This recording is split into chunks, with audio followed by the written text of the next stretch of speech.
This is a test of the National Weather Service weather radio warning alarm for the WXL 51 listening area of Northwest Ohio. It went off. During potentially dangerous weather situations, specially built receivers Let's are go. automatically activated to warn of impending hazard.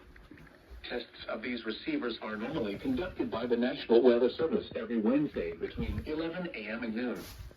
When there is a threat of or existing severe weather in the area, the test will be postponed until the following day.